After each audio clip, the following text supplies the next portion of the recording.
ये जो शिवलिंग की जो स्थापना की गई है वो भारतवर्ष में उतना बड़ा शिवलिंग अभी तक का ही नहीं है। 11 फीट 9 इंच का ये जो यहाँ शिवलिंग है। चूंकि शिवलिंग का मैं आज चर्चा इसलिए कर रहा हूँ क्योंकि सावन का पवित्र महीना कहा जाएगा। ये आप अंदर की तस्वीरें देख सकते हैं। ये तस्वीरें आप जरा देखिए, जो कि भव्य जो शिवलिंग का तस्वीर है, जहाँ पे एक तरफ सीढ़ी लगा दिया गया है और इस सीढ़ी से ही जो है कि जो यहाँ के खास करके जो भी श्रद्धालु हैं जो जल लेकर के जाते हैं, और ये आप जो डोंगा देख रहे हैं, इस डोंगा में जल को अर्पित करते हैं और उसके बाद जल अर्पित करने के बाद नंदी का वो दर्शन करने का, और उसमें उन्होंने 22 साल तक सूर्य दर्शन नहीं किया।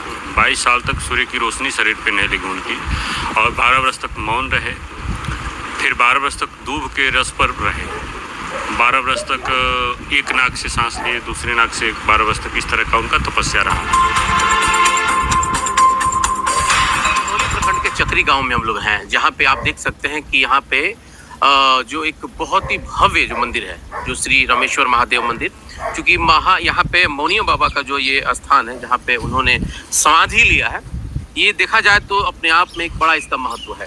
हालांकि सीवान जिले के दरौली प्रखंड के अंतर्गत ये आता है, लेकिन धार्मिक अगर महत्व देखा जाए तो ये बहुत बड़ा महत्व इसका है। यहाँ पे जो शिवलिंग की जो स्थापना की गई है वो भारतवर्ष में उतना बड़ा शिवलिंग अभी तक का ही नहीं है। 11 फीट 9 इंच का ये जो यहाँ शिवलिंग है। चूंकि शिवलिंग का मैं आज चर्चा इसलिए कर रहा हूँ क्योंकि सावन का पवित्र महीना चल रहा है, और सावन के पवित्र महीने में आज जिस तरीके से लोग जल अर्पित करने के लिए जो मतलब देखा जाए तो दूर दूर जाते हैं। हालांकि जिस तरह से कई सावन के महीनों में जो तांता लगा रहता है मंदिरों के सामने, खास करके शिव मंदिर के सामने, लोग बाबा धाम जाते हैं सुल्तानगंज से जल लेकर के और उसके बाद जा करके वहां पे जल अर्पित करते हैं। लेकिन जिस तरीके से अभी ये आप जो तस्वीर देख रहे हैं, इन तस्वीरों को देख करके आप अंदाजा लगा सकते हैं कि जिस तरह से हम लोग अभी चक्री गांव में हैं, जहां पे ये मौनिया बाबा का जो समाधि स्थल है, इस समाधि स्थल का ये आप देख सकते हैं कि समाधि स्थल है मौनिया बाबा का, ये मेरे दाहिने साइड में, और उसके बाद जो बाएं साइड में आप जो भव्य मंदिर देख रहे हैं, ये भव्य मंदिर जो है कि जो निर्माण किया गया, इसके अंदर आप देख सकते हैं तस्वीरों में कि सबसे पहले तस्वीर आप देख सकते हैं कि यहाँ पे पंचमुखी हनुमान मंदिर जो है स्थापित किया गया है। उसके बाद यहाँ पे राम दरबार है, और राम इस दरबार में जो है कि कई जो है कि भगवान की जो मूर्ति को स्थापित किया गया है। इसका एक अलग अपना चमत्कार कहा जाता है, बताया जा रहा था कि जो अंदर में जो खास करके राम दरबार में जो ये भव्य मूर्ति स्थापित की गई है भगवान महावीर जी की, उस वक्त जब निर्माण की जा रही थी, उस निर्माण के समय में बिजली जो है कि यहाँ पे गिरी, और उसके बाद जो है कि एक तरह से देख सकते हैं जो दाहिना हाथ है, जो चमत्कारी हाथ है, जिसके ऊपर बिजली गिरी हुई थी। हालांकि जो भी यहाँ पे काम करने वाले थे उनको किसी तरह कोई क्षति नहीं हुआ, लेकिन उस वक्त हाथ जो है खास करके भगवान जो महावीर जी का, उनके हाथ पे थोड़ा सा मतलब झटका लगा हुआ था। हालांकि फिर से जो वहाँ पे फिर से उसको जो है कि बना करके और सही कर दिया गया, तो एक तरह से अपने आप में ये चमत्कार कहा जाएगा। ये आप अंदर की तस्वीरें, ये तस्वीरें आप जरा देखिए, जो कि भव्य जो शिवलिंग का तस्वीर है, जहाँ पे एक तरफ सीढ़ी लगा दिया गया है और इस सीढ़ी से ही जो है कि जो यहाँ के खास करके जो भी श्रद्धालु हैं जो जल लेकर के जाते हैं, और ये आप जो डोंगा देख रहे हैं, इस डोंगा में जल को अर्पित करते हैं और उसके बाद जल अर्पित करने के बाद नंदी का वो दर्शन करने के बाद और सीधे मंदिर से वो बाहर आ जाते हैं। तो ये पूरी तस्वीर मैं आपको दिखा रहा हूँ, खास करके चक्री मंदिर का है, जो कि सावन के इस पवित्र महीने में इसकी जो महान खास करके जो यहाँ का भव्य दृश्य होता है वो सावन के दिन देखने को बनता है। हालांकि चूंकि आज शुक्रवार है, शुक्रवार को मैंने इसलिए यहाँ का कवरेज करने की कोशिश की क्योंकि आज बिल्कुल शांत यहाँ पे है, और लगभग देखा जाए तो चौथा तीसरा दिन जो है कि सावन का जो है कि सोमवारी पड़ेगा, और सोमवारी को यहाँ तिल रखने का जगह नहीं होगा। तो जाहिर है कि अभी जिस तरीके से सावन का महीना चल रहा है, सावन के महीने में हमारे इस खास चीज का आपका अलग महत्व होगा, क्योंकि बहुत सारे लोगों को इसके बारे में जानकारी है, बहुत सारे लोगों को जानकारी नहीं भी था। तो जाहिर है कि मैंने आप लोगों को एक ऐसी तस्वीर दिखाने का जो प्रयास किया है, खास करके सावन के इस महीने में, जिसका कि अलग एक अपना पवित्र और खास करके इसका जो स्थान है, और खास करके जो यहाँ का मंदिर है, यहाँ के इतिहास को समझने के लिए जो यहाँ के मुख्य पुजारी हैं, हम उनसे बात करने की कोशिश करेंगे। बाबा जी, पहले तो बहुत बहुत धन्यवाद और स्वागत है आपका।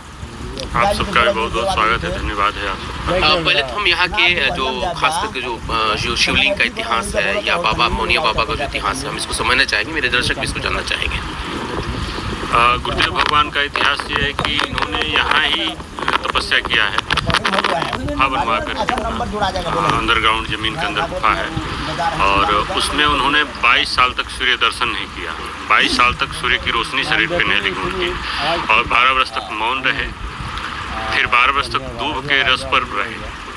12 वर्ष तक एक नाक से सांस लिए, दूसरे नाक से 12 वर्ष तक इस तरह का उनका तपस्या रहा।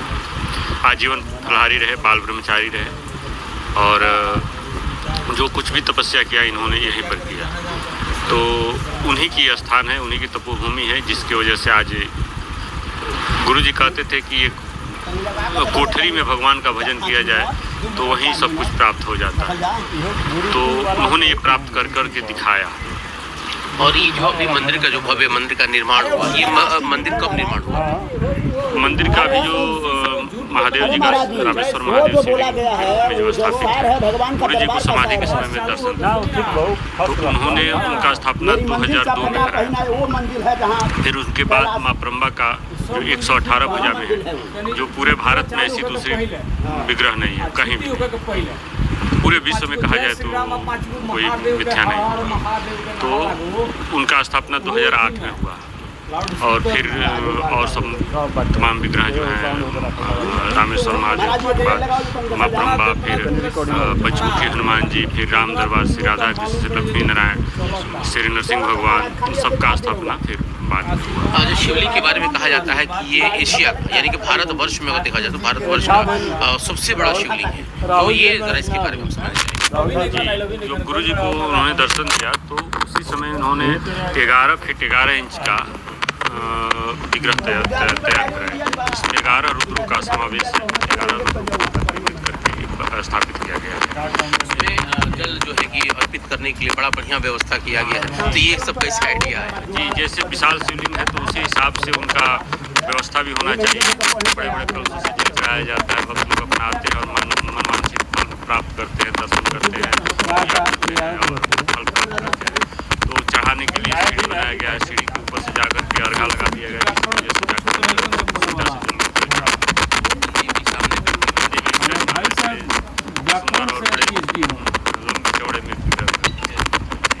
ये सब भक्तों के लिए किया गया है, क्योंकि साधु तो भजन करते हैं, भजन से ही हो जाता है, लेकिन जो भजन न कर पाए वो दर्शन मात्र से उनका लाभ ले सकते हैं, उनका फल प्राप्त कर सकते हैं, क्योंकि सबके पास समय नहीं है। आए अपना दर्शन के उतने में उनकी मनोकामना पूर्ण हो जाए, इसलिए ये सब व्यवस्था की गई। सावन का पवित्र महीना चल रहा है और सावन के पवित्र महीने में भगवान शिव की आराधना की जाती है। जल अर्पित करने के लिए लोग जो है कि बाबा धाम जाते हैं और हर मतलब मंदिर में जाते हैं, सुहागरा में भी जाते हैं। यहाँ की क्या व्यवस्था है?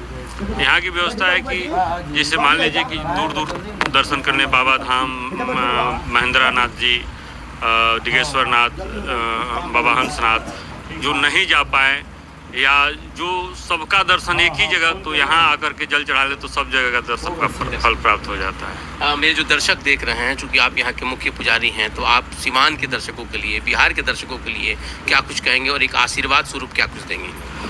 सिवान और बिहार के लिए नहीं, पूरे भारत और पूरे जो सनातनी हैं उन सबके लिए मैं यही कहूँगा कि भगवान का कृपा उन पर बनी रहे, सब स्वस्थ रहें और भजन करें और अपने लक्ष्य को प्राप्त करें, आशीर्वाद पाएं। यहाँ से आकर के जो नहीं आ रहे हैं वहीं से दर्शन आपके माध्यम से दर्शन कर लें और उनका मनोकामना पूर्ण हो। गुरुकुल की भी स्थापना यहाँ की गई है, उसके बारे में हम जरा जानना चाहेंगे। जी, गुरुकुल का स्थापना अभी पिछले 8 मई से 16 मई तक यहाँ यज्ञ हुआ, बड़ा दिव्य यज्ञ हुआ।